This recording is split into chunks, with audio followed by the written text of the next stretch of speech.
మామూలుగా మనము ఈ రామాయణ మహాభారతంలో బ్రహ్మాస్త్రము గురించి మాట్లాడుకుంటాం. సో కుదిరితే మిత్రులు బాగా నాలెడ్జ్ ఉన్నవాళ్ళు బ్రహ్మాస్త్రము ఏ విషయములో ప్రత్యేకత కలిగి ఉంటుంది అంటే ఇది ద అల్టిమేట్ వెపన్ కదా. ఒక్కసారి బ్రహ్మాస్త్రాన్ని వాడారు అంటే ఇంకా ఇది తిరిగి రావడం అనేది ఉండదు. అలాగే శత్రువుని వెంటాడుతుంది. సో శత్రువు దాక్కోవడము అనేది జరగదు, అంటే అతన్ని ఎవరు రక్షించలేరు. సో దీన్ని మీకు రామాయణంలో మహాభారతంలో మీకు అద్భుతమైన వర్ణనలు మీకు ఎలా ఉంటాయంటే బ్రహ్మాస్త్రము గురించి మీకు ఆ వర్ణనలు ఎక్స్ట్రాడినరీగా ఉంటాయి. సో అలాంటివి ఉంటే మీరు కామెంట్స్లో రాయండి. ఇప్పుడు ఎందుకు ఇది మాట్లాడుతున్నాను అంటే లిటరల్గా అంటే నేను మామూలుగా మన బ్రహ్మోస్ ఉంది చూసారా, బ్రహ్మోస్ని బ్రహ్మాస్త్రము అంటూ అంటే ఆ మ్యాచ్ అవుతుంది కదా వర్డ్, కాబట్టి రెఫర్ చేస్తూ ఉంటాను. కానీ ఇవాళ మన డిఆర్డిఓ శాస్త్రవేత్తలు లిటరల్గా మేము ఒక బ్రహ్మాస్త్రాన్ని సృష్టించామని చెప్పి ఓపెన్గా చెప్తున్నారు. సో ప్రపంచములో ఇలాంటి ఒక ఆయుధము ఇంకా ఎవరూ కూడా కనిపెట్టలేదు. సో దీనిని మనము మన శత్రువు మీద వాడితే ఎలా చెప్తున్నారు అంటే ఒకవేళ భారత్ నుంచి ఈ అస్త్రాన్ని మనం అమెరికా దాకా, అమెరికా సరిహద్దుల్లో అంటే 13,595 కిలోమీటర్లు, సో ఇంత దూరం ఒకవేళ ఈ బ్రహ్మాస్త్రాన్ని మేము వాడాం, అమెరికాపై మనం ప్రయోగించాము అనుకోండి, మీకు ఒక్క గంటలో ఇది అమెరికా దాకా వెళ్ళి అక్కడ మీ శత్రువు యొక్క స్థావరాలను ధ్వంసము చెయ్యగలదు. మధ్యలో ఎవరూ కూడా దీనిని ఆపలేరు. అంటే 13,595 కిలోమీటర్స్ ఎంత దూరమో చూసుకోండి, గంటలో ఇది ప్రయాణించగలదు. కాబట్టే దీన్ని వీళ్ళు బ్రహ్మాస్త్రము అంటున్నారు. అంటే ఏంటి, 12,144 కిలోమీటర్స్ పర్ అవర్ దీని వేగం. మ్యాక్ 10 అనేది దీని స్పీడ్. ఆటోమేటిక్గా మీకు అర్థం అవ్వాలి, ఇది ఒక హైపర్సానిక్ మహా అస్త్రం. అంటే ప్రపంచంలో హైపర్సానిక్ టెక్నాలజీ మీద కొన్ని దేశాలు మాత్రమే పరిశోధనలు చేస్తున్నారు. మీకు ఇందులో రష్యా ఉంది, చైనా ఉంది, అమెరికా వాళ్ళు ఇంకా కూడా మేము ఎక్స్పెరిమెంటల్ స్టేజెస్లోనే ఉన్నాము అని అన్నారు. అంటే వాళ్ళ వద్ద కూడా హైపర్సానిక్ వెపన్ ఉన్నట్టుగా వాళ్ళ అమెరికా వాళ్ళు ఒప్పుకోవడం లేదు. కానీ వాళ్ళ భారత్ ఏముంటుంది, చైనా వాడి వద్ద ఉండే DF-17 కన్నా ఇది అత్యంత శక్తివంతమైనది, మీకు వేగములో కూడా దాన్ని మించినది. మ్యాక్ 10 స్పీడ్లో ఇది వెళ్ళగలదు. ఇప్పుడు మ్యాక్ స్పీడ్ అంటే ధ్వని వేగం. సో అదే ఒక హైపర్సానిక్ అస్త్రము అన్నారు అనుకోండి, మీకు ధ్వని వేగానికన్నా 5 రెట్లు ఎక్కువ ఉండాలి. మరి దీని స్పీడ్ అంటారా, 10 మ్యాక్స్ స్పీడ్ అంటే 10 రెట్లు ఇది ధ్వని వేగానికన్నా ఎక్కువ. ఇది భారత్లో డిఆర్డిఓ వాళ్ళు ఇవాళ సిద్ధము చేసిన అత్యుత్తమమైన ఒక ఆయుధం. అంటే బ్రహ్మోస్ని మించిన ఒక ఆయుధం అని చెప్పాలి. Hypersonic missile, hypersonic glide vehicle అంటారు. అంటే మీకు ఇది 3 రకాలండి. హైపర్సానిక్ అస్త్రము అన్నప్పుడు 3 రకాలు. ఒకటేమో బాలిస్టిక్ మిజైల్, బాగా పైకి వెళ్ళి శత్రువు మీదకి రావడం. సో మీకు హైపర్సానిక్ బాలిస్టిక్ మిజైల్ ఉండొచ్చు. అలాగే హైపర్సానిక్ క్రూజ్ మిజైల్, అంటే చాలా హైట్ వెళ్లకుండా లో ఆల్టిట్యూడ్లో వెళ్ళి శత్రువు మీద ఇది దాడి చేయగలదు, హైపర్సానిక్ క్రూజ్ మిజైల్.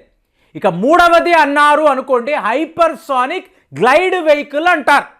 అంటే ఇది ఒక్కసారి ఆకాశంలోకి వెళుతుంది, అక్కడ నుంచి మీకు ఒక స్ట్రైట్ పాత్ కాకుండా వంకర టింకరగా ఇటు అటు, అంటే మీకు హీట్ ద్వారా ఇది మీ శత్రువు యొక్క టార్గెట్ని పసిగట్టగలదు.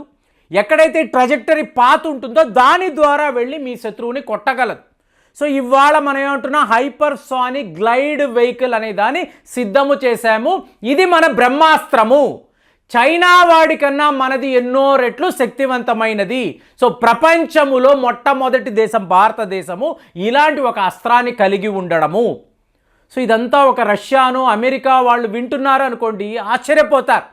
ఎందుకంటే డిఆర్డిఓ వాళ్ళు తలచుకుంటే ఆ శాస్త్రవేత్తల పనితనం ఎలా ఉంటుంది అంటే ప్రపంచంలో ఎవరు కూడా వీళ్ళని ఛాలెంజ్ చేయలేరు. ఇప్పుడు ఒక రష్యా అనండి, అమెరికా, చైనా వీళ్ళ వద్ద మనకన్నా అడ్వాన్స్డ్ టెక్నాలజీ ఉండొచ్చండి, పరికరాలు ఉండొచ్చు. అలాగే వాళ్ళ ఎక్స్పెరిమెంటల్ ల్యాబ్స్ చాలా పెద్దవి అవ్వచ్చు. ఎందుకు, 2వ ప్రపంచ యుద్ధం నుంచి వాళ్ళు ఇదే పనిగా ఉన్నారు. కానీ మనల్ని తీసుకున్నారు అనుకోండి, కొన్ని వేల సంవత్సరాల క్రితమే ఒక బ్రహ్మాస్త్రమును ఉంటే ఇది ఒక అల్టిమేట్ వెపన్ అన్నప్పుడు దీని పనితనము ఎలా ఉండాలి, ఇవాళ బ్రహ్మాస్త్రము హైపర్సానిక్ వెపన్ అని అందరూ మాట్లాడుతున్నారు, వరల్డ్ లెవెల్లో మాట్లాడుతున్నారు. కానీ మనం ఏం చేశాము, వేల సంవత్సరాల క్రితమే ఇలాంటి ఒక అస్త్రము ఉంటే ఇప్పుడు ఆటోమ్ బాంబ్ అని చెప్పి వీళ్ళు ఎప్పుడు రెండవ ప్రపంచ యుద్ధం టైంలో కనిపెట్టారు. రష్యా వాళ్ళు, అమెరికా వాళ్ళు మీకు జపాన్ మీద వీళ్ళు ప్రయోగించారు. కానీ మీకు ఇలాంటి ఒక అణు అస్త్రము ఉంటే ఇది మహాభారత కాలములోనే యుద్ధములోనే వాడినట్టుగా వర్ణనలు ఉంటాయి. రియల్గా మనం ఎవరూ చూడలేదు, కానీ దాని ప్రభావం ఎలా ఉంటుంది, ఒక బ్రహ్మాస్త్రాన్ని వాడిన తరువాత ప్రపంచములో ఏం జరుగుతుంది, దీని వేగం. అదే అంటున్నా, భారత్ నుంచి అమెరికా దాకా ఒక హైపర్సానిక్ వెపన్ని మీరు వాడితే, గ్లైడ్ వెహికల్ని వాడితే ఎంత దూరం అండి, 13,595 కిలోమీటర్లు గంటలో ప్రయాణించగలదు అని చెప్పి ఇవాళ మనం మాట్లాడుతున్నాం.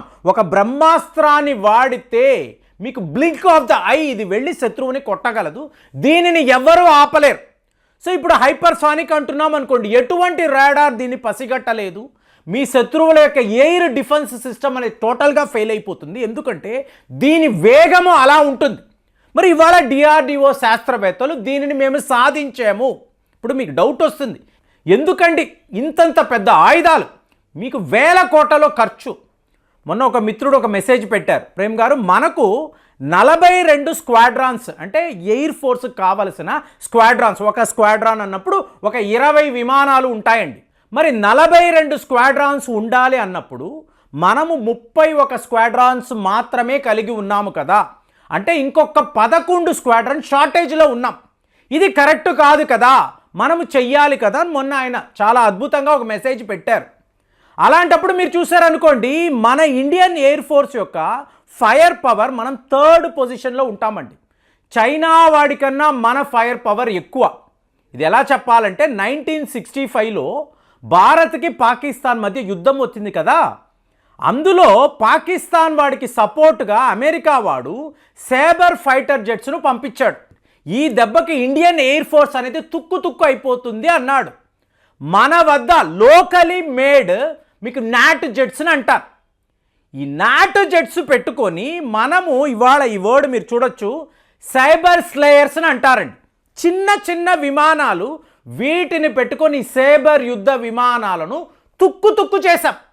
అమెరికా వాడికి అర్థం కాల, ఏంటి మా విమానాలు కూలిపోయాయా? అవునండి, వాళ్ళు నాట్ జెట్స్ను వాడుతున్నారు, ఇవి ఎటు నుంచి వస్తున్నాయో తెలియడం లేదు, పక్షుల్లాగా వచ్చి మన మీద దాడులు చేస్తున్నాయి అంటే మీకు పాకిస్తాన్ వాడు కాదు, అమెరికా వాడు షాక్ అయ్యాడు. అంటే మన వింగ్ కమాండర్స్ వాళ్ళ ఎక్స్పర్టైజ్, వాళ్ళ యొక్క ట్రైనింగ్, వాళ్ళ పనితనం అలా ఉంటుంది. కాబట్టి స్క్వాడ్రాన్స్ లేవు అని చెప్పి మనం బాధపడక్కర్లేదు. ఇంకొక 5-10 ఇయర్స్లో మీకు ఆమ్కా వచ్చేస్తుంది, తేజస్ యుద్ధ విమానాలు. సో ఇవన్నీ వచ్చినప్పుడు మనం ఫిలప్ చేయొచ్చు, పెద్ద పని కాదు. కానీ ఇండియన్ ఎయిర్ ఫోర్స్ యొక్క పనితనం మీరు గమనించారనుకోండి, ప్రతి ఒక్క యుద్ధములో కూడా అద్భుతం చేస్తారు వీళ్ళు. అలాంటప్పుడు ఇంతంత పెద్ద పరిశోధనలు ఎందుకు అంటే, ఆసియా ఖండము అన్నప్పుడు 22 దేశాలండి, చైనాను తీసేయండి, 21 దేశాలకు ఒక రక్షణ. చైనా వాడి నుంచి మనకి ప్రమాదము, మనల్ని ఎవరు కాపాడుతారు అంటే అదుగో అక్కడ భారత్ ఉంది. చైనా కన్నా అడ్వాన్స్డ్ వెపన్స్ వీళ్ళ వద్ద ఉంటుంది, అవసరము అంటే వెళ్ళి మనం తీసుకోవచ్చు, చైనాను ఎదిరించవచ్చు, ప్రొటెక్షన్కి వాళ్ళు ఉంటారన్న భరోసా, ఆ నమ్మకము అనేది మనం ఇవ్వగలగాలి. కాబట్టి మనం చైనాను ఛాలెంజ్గా పెట్టుకొని వరస పెట్టి ఆఖరికి బ్రహ్మాస్త్రాన్ని మేము సృష్టించేసామని చెప్పి డిఆర్డిఓ శాస్త్రవేత్తలు చెప్తున్నారు. మరి ఇంత పెద్ద విషయము భారత్లో జరిగింది. ఈ వార్తలు మీరు చదివేరా? రామాయణ మహాభారతంలో ఇలాగ బ్రహ్మాస్త్రానికి సంబంధించిన వర్ణనలు ఎలా ఉంటాయి? దయచేసి కామెంట్స్లో రాయండి, సో దట్ యంగ్స్టర్స్ తెలుసుకుంటారు. మరి ఈ వీడియో పట్ల మీ అభిప్రాయాలు ఎలా ఉన్నాయి? దయచేసి కామెంట్స్లో రాయండి. మళ్ళీ వచ్చే వీడియోలో కలుద్దాం. జై హింద్.